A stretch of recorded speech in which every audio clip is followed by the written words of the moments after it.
Bonsoir à tous. Donc, je me présente, je suis Jenny Valado-Guillemont, je suis chercheur à INSERM et je travaille au Centre de recherche en cancérologie de Lyon, dans une équipe dirigée par Christophe Caux et Jean-Yves Blais qui s'intéressent en particulier à l'immunologie et à l'immunothérapie dans le cancer du sein et de l'ovaire notamment.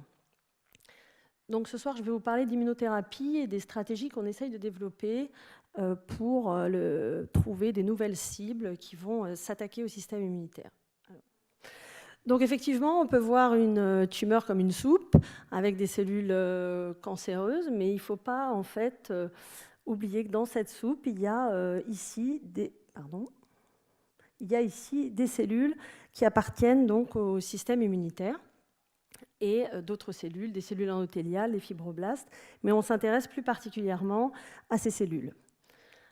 En fait, le système immunitaire est un système complexe avec de nombreux types cellulaires. Son but, c'est de protéger l'organisme du non-soi, donc c'est-à-dire des virus, des bactéries, des micro-organismes.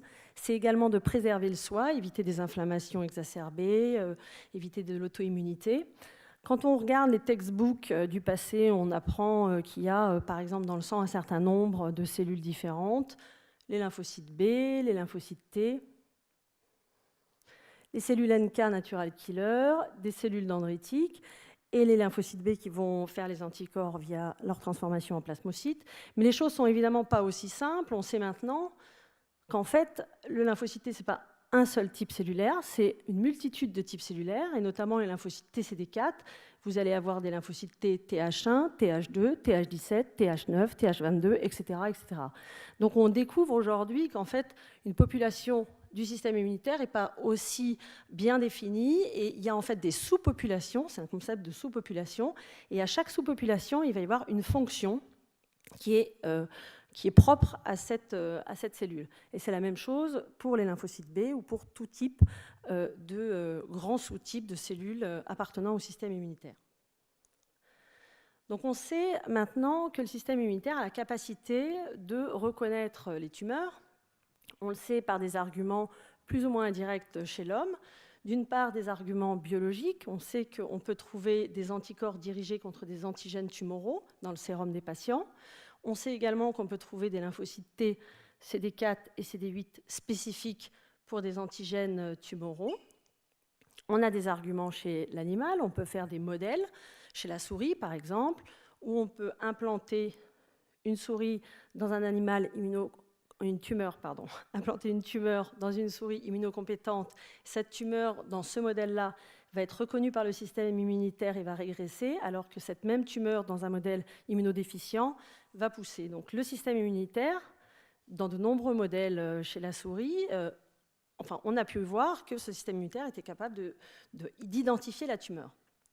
Chez l'homme, c'est évidemment beaucoup plus complexe, et c'est des arguments qui sont indirects. Et ce qu'on a pu observer, c'est qu'on pouvait avoir des corrélations très fortes entre un infiltrat en cellules immunitaires, et notamment en lymphocytes T et T cytotoxiques, et le pronostic des patients.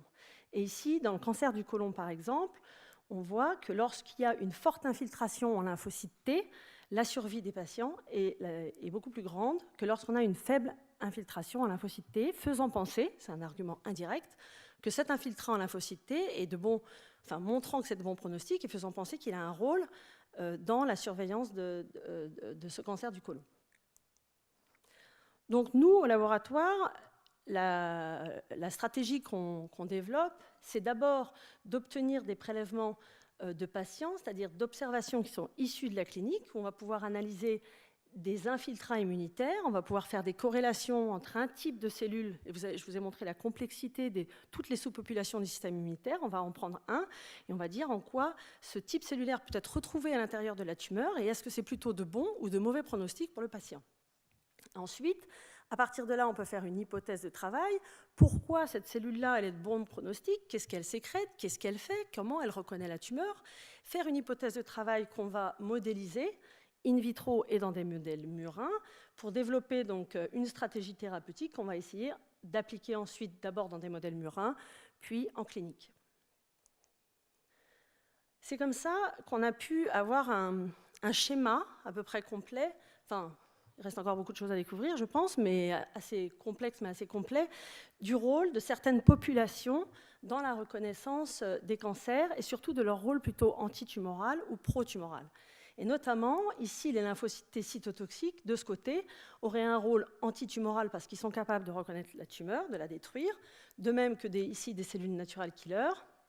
Et on sait que des cellules qui sont dites cellules dendritiques sont capables d'induire ces lymphocytes T cytotoxiques et ont un rôle de cellules présentatrices d'antigènes pour induire cette réponse qui est plutôt antitumorale. Et cette réponse antitumorale va permettre l'élimination de la tumeur. À l'inverse, on sait maintenant qu'il y a tout un tas de mécanismes qui se mettent en place pour inhiber cette réponse, qui sont soit développés par la tumeur, soit des mécanismes de régulation du système immunitaire, et qui vont en fait bloquer cette réponse immune et qui vont conduire à l'échappement. Et on sait notamment, ici, les lymphocytes T régulateurs vont avoir dans certaines tumeurs un rôle qui va être clairement pro-tumoral. Donc, on s'est longtemps intéressé à ces lymphocytes T cytotoxiques parce qu'ils étaient clairement démontrés comme étant associés à un bon pronostic. Et comme on savait que ces cellules-là étaient très importantes pour activer ces lymphocytes, on s'est aussi beaucoup intéressé à ces cellules dendritiques parce qu'elles étaient capables justement d'induire cette réponse immunitaire adaptative.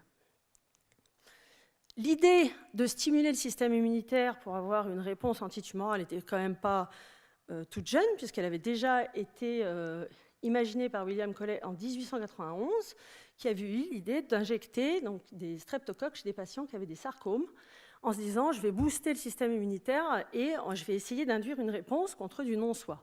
Le problème étant que la tumeur, ce n'est pas vraiment du non-soi, donc comment faire pour casser cette tolérance et pour stimuler suffisamment le système immunitaire pour qu'il arrive à reconnaître la tumeur. Donc, c'est un peu à partir de ce moment-là que sont nées les différentes stratégies d'immunothérapie. Donc, l'objectif de l'immunothérapie, et il y en a trois, on va dire. La première, c'est d'induire la mort de la cellule tumorale. Donc là, on cible la cellule tumorale elle-même. C'est ce qu'on a appelé les immunothérapies passives, où on a un anticorps monoclonal qui va reconnaître une cellule tumorale et qui va permettre son élimination.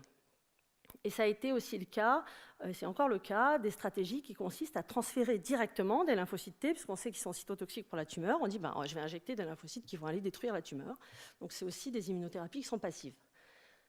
Un autre objectif, c'est ces immunothérapies passives, donc leur désavantage, c'est qu'elles ne vont pas générer de mémoire immunologique, puisqu'elles vont se contenter, entre guillemets, de s'attaquer à la tumeur, mais elles ne vont pas permettre une réponse immunitaire propre au patient qui va avoir un pendant qui est le pendant de la mémoire qui va permettre d'éviter des récurrences tumorales. Et l'autre inconvénient de cette immunothérapie passive, ce sera que les effets vont être de courte durée, et ça va nécessiter d'injecter et de réinjecter soit ces lymphocytes ou soit ces anticorps monoclonaux. L'immunothérapie active, donc ça peut être de booster la réponse immunitaire avec des cytokines, donc c'est ce qui a été fait initialement, mais ensuite il y a eu tout un développement où on s'est dit, puisque les cellules dendritiques vont pouvoir permettre d'induire une réponse immunitaire contre la tumeur, on va injecter des cellules dendritiques qu'on va stimuler et elles vont aller éduquer le système immunitaire pour qu'il reconnaisse la tumeur et qu'il la détruise. Et ça a été beaucoup fait dans les années 2000. Et ensuite, et maintenant, on arrive à des stratégies qui utilisent cette fois des anticorps inhibiteurs des points de contrôle, immunomodulateurs, dont je vais vous reparler, qui eux ont pour but cette fois d'induire une réponse immunitaire, de booster la réponse immunitaire contre la tumeur, mais aussi de contrer le micro-environnement suppresseur, c'est-à-dire tous les mécanismes qui se sont mis en place pour bloquer cette réponse immune, en fait. L'avantage de l'immunothérapie donc active, c'est qu'elle va en fait stimuler votre réponse, stimuler votre système immunitaire adaptatif et permettre de générer une mémoire immunitaire qui peut vous éviter des récurrences, puisque c'est votre propre système immunitaire qui est capable de détecter la tumeur. Donc on envisage, et maintenant je pense qu'il y a des démonstrations, que ce type d'immunothérapie va avoir des effets plus durables et même après l'arrêt du traitement. Pardon. Donc l'exemple de l'immunothérapie active, c'était tous les essais cliniques qui ont été faits dans les années 2000, où ils ont pris des cellules dendritiques, ils les ont pulsées avec des antigènes de tumeur, donc soit des lysats tumoraux, soit des peptides, en se disant, puisqu'il faut réactiver le système immunitaire, injectons ces fameuses cellules qui avaient été démontrées comme étant primordiales pour avoir une réponse immunitaire adaptative. Et c'était les travaux donc, de Ralph Steinman. Et il y a eu comme ça toute une quantité d'essais cliniques qui ont utilisé ces cellules pour booster le système immunitaire. Alors, ces essais ont montré qu'effectivement, quand on injectait des cellules dendritiques chez les patients, on avait bien des lymphocytes TCD4, CD8 qui étaient spécifiques des antigènes tumoraux. Mais par contre, il y avait un nombre limité de réponses cliniques. Et il n'y avait pas vraiment de corrélation entre la réponse qu'on pouvait suivre dans le sang, où on voyait bien une activation des lymphocytes, et le bénéfice clinique. Donc on avait bien activé le système immunitaire, et pour autant, il ne se passait rien. Donc ça a conduit à un certain nombre d'années de scepticisme, une vingtaine d'années, où on s'est dit, bon, booster le système immunitaire, c'est bien, mais vous, les immunologistes, de toute façon, vous avez déjà essayé, ça ne donnera rien, ça ne sert à rien de booster le système immunitaire. Et le seul, alors en parallèle de toutes ces études qui étaient de l'immunothérapie active, il y avait aussi tout un pan de la recherche en immunothérapie qui consistait à cibler la cellule tumorale avec des effecteurs de l'immunité qui, elles, avançaient mieux, on va dire, enfin clairement beaucoup mieux, je pense, qui consistait à prendre des anticorps donc monoclonaux thérapeutiques pour induire la mort des cellules tumorales. Donc la cible, c'était la cellule tumorale, et il n'y avait pas dans l'idée d'induire une réponse immune, hein, mais c'était d'utiliser des effecteurs de l'immunité pour tuer les cellules. Soit l'anticorps allait se fixer directement sur la cellule tumorale, bloquer des signaux de survie et induire la mort de la cellule, soit l'anticorps allait mobiliser des effecteurs de l'immunité, comme le complément, comme des cellules natural killers pour tuer les cellules tumorales, soit on allait utiliser uniquement les anticorps pour amener une drogue, donc on pouvait les coupler avec des toxines, des radioisotopes, et maintenant on utilise également ces anticorps qu'on dit bi- ou trispécifiques pour amener des cellules tueuses à l'emplacement de la tumeur. On s'en sert vraiment comme une approche pour cibler la cellule tumorale. C'est l'exemple de cette immunothérapie passive, c'est le Rituxan, donc qui est l'anti-CD20, qui est utilisé en clinique, en hémato, et qui donne de très bons résultats. Et il s'en est suivi, donc le Rituxan était le premier à avoir l'autorisation de mise sur le marché, mais d'autres anticorps ont été développés, l'Herceptine, d'autres anti-CD20, et ces anticorps, donc, ce pan de l'immunothérapie passive a connu des succès, et le Rituxan est toujours en clinique, mais toutes ces immunothérapies ciblaient la cellule tumorale. On ne ciblait pas le système immunitaire. Donc, ce n'est que très récemment, en fait, qu'il y a eu le développement d'anticorps qui ont vraiment eu pour but, non pas de s'attaquer aux cellules tumorales, mais de s'attaquer au système immunitaire, avec l'exemple ici de l'anti-CTLA4 ipilimumab, dont je vais vous reparler. Parce qu'en fait, pourquoi quand on a injecté des cellules dendritiques, il ne s'est rien passé? Parce qu'en fait, on accélérait avec le pied sur le frein. En gros, puisqu'on boostait le système immunitaire, mais on n'avait pas compris à l'époque, je pense, tous les mécanismes régulateurs négatifs, tous les points de blocage qui empêchaient le système immunitaire d'agir. Et il a fallu la découverte des lymphocytes T régulateurs, des mécanismes de régulation, des cellules suppressives, pour qu'on comprenne que ça ne suffisait pas juste de booster le système, il fallait quand même arrêter de freiner. Et c'est grâce à des études d'immunologie fondamentale sur des mécanismes régulateurs qu'on a pu mettre en évidence dans les tumeurs ici, qui sont des mécanismes qui permettent à la tumeur d'échapper, qu'on a pu développer des drogues qui allaient cibler ces points d'inhibition, ces points de suppression, en fait. Et une de ces drogues, donc, qui est l'anti-CTLA4, est un anticorps qui va débloquer, qui va lever le pied du frein, qui va débloquer la réponse et qui va permettre au système immunitaire, cette fois, et notamment aux lymphocytes T cytotoxiques, de faire leur boulot et de détruire la tumeur. Et ce qui est vraiment, pour quelqu'un qui a connu tous les écueils de l'immunothérapie active qui ne marchait jamais, c'était vraiment extraordinaire de voir enfin une molécule qui ciblait le système immunitaire, vraiment le système immunitaire et pas la cellule tumorale, avoir des effets et réussir à avoir des réponses, mais surtout des réponses avec des impacts sur le long terme qui sont importants sans récurrence. Ce qui est quand même assez extraordinaire, surtout quand on voyait tous les échecs qui ont été obtenus avant avec les autres immunothérapies, au moins actives. Le problème reste que ces immunothérapies sont quand même assez chères, très chères, donc il va y avoir d'autres problèmes qui vont se poser derrière, et ces immunothérapies, en tout cas celle-là, donc c'est ipilimumab, mais il y en a depuis d'autres molécules dont je vais reparler qui sont en développement, Ces immunothérapies vont avoir une efficacité qui va être ici, par exemple, de 20%, mais on va, je pense, réussir à améliorer cette efficacité, et peuvent avoir effectivement une toxicité, puisque le principe, c'est quand même de casser la tolérance au soir, tout de même. Comment on va avancer maintenant? Maintenant qu'on sait qu'en ciblant ce type de récepteur à la surface de ces lymphocytes T ici, donc ipilimumab, c'est l'exemple de CTLA4, mais il y a d'autres récepteurs de ce même type. On sait par des recherches qui sont des recherches purement fondamentales qu'il existe d'autres récepteurs de la même famille. Tous ces récepteurs-là sont dits inhibiteurs, c'est les freins, et on pense qu'on peut cibler certains autres récepteurs à condition, de savoir où ils sont exprimés, dans quelles conditions ils sont exprimés, sur quelles cellules ils sont exprimés. Donc ce n'est pas juste parce que c'est de la même famille que ça va marcher aussi bien. Les modèles murins, en plus, peuvent donner de très bons résultats, comme c'était CTLA4, et plus mitigé pour PD1, et ça va être l'inverse chez l'homme, où on va donc devoir se baser sur des résultats qui sont faits dans des modèles chez la souris, où il va falloir passer à l'homme dans des conditions où parfois l'expression de ces récepteurs n'est pas la même chez l'homme et la souris, évidemment.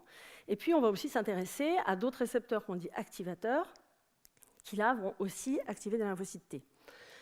Donc ces molécules vont être, je pense, des nouvelles cibles de nouveaux anticorps monoclonaux thérapeutiques. Ça suffira sans doute pas à résoudre tous les problèmes. L'amélioration de ces immunothérapies, évidemment, pour nous, c'est ce qu'on pense que c'est d'abord comprendre les mécanismes d'action, parce qu'on a certainement généré une réponse immune, encore faut-il le prouver, encore faut-il essayer d'identifier les antigènes qui ont été cette fois reconnus. Est-ce qu'on a boosté une réponse qui existait avant? Est-ce qu'on a généré une réponse de novo contre d'autres antigènes? Comment on peut améliorer en fait ces immunothérapies? Ça passe aussi par le suivi immunologique donc des patients qui sont traités dans ces essais, et essayer également de trouver des facteurs, des marqueurs prédictifs, parce que si on n'a que 20% de réponse, essayer de cibler, si on peut cibler les bons candidats à ces immunothérapies, déjà pour des raisons de coût, mais aussi pour des raisons de toxicité qui évidemment peuvent être évitées. Et maintenant, je pense qu'on va rentrer dans l'ère de la combinaison thérapeutique, puisque Jean-Yves, s'il n'arrive pas, pourrait vous parler des immunothérapies ciblées, c'est-à-dire comment on va pouvoir combiner une molécule qui va s'attaquer à la cellule tumorale avec une molécule qui va booster et enlever les freins du système immunitaire. Et c'est certainement la combinaison de ces deux axes qui, à mon avis, donnera de très bons résultats. Et on est en train, je pense, de proposer des combinaisons thérapeutiques qui sont vraiment l'association de recherche sur des thérapeutiques ciblées, personnalisées, avec des nouvelles thérapeutiques qui boostent le système immunitaire. Et quand on regarde les avancées de la recherche, je pense que c'est un peu la même diapo, mais faite différemment. Je pense qu'effectivement, pour nous, pour les immunologistes qui étaient dans un centre de recherche en cancéro, c'était vraiment extraordinaire l'avancée qui s'est produite ces 5 dernières années. Et on est ici, c'est-à-dire qu'on est passé d'essais purement expérimentaux où on injectait, on boostait le système chez des patients au même moment que s'est développée la radiothérapie, à aujourd'hui, donc tout ce qui est en rouge, c'est l'immunothérapie, des molécules qui sont des petites molécules qui ciblent vraiment le système immunitaire, qui ne sont pas uniquement de cibler la tumeur, même s'ils ont montré leur efficacité, qu'on va pouvoir combiner avec ici ce qui est en bleu, donc tous des petites molécules qui sont des molécules de thérapeutique ciblées pour les patients. Et je pense que c'est la combinaison des deux qui, aujourd'hui, me font penser qu'on va avancer, en tout cas qu'on va faire on va sauter une haie vraiment très importante, qu'on est en train de la sauter, en fait. Donc, voilà. Je vous remercie pour votre attention. Vous pouvez trouver plus d'infos là dans cette spéciale issue de Science et toute mon équipe ici, l'équipe de Christophe et de Jean-Yves. Merci.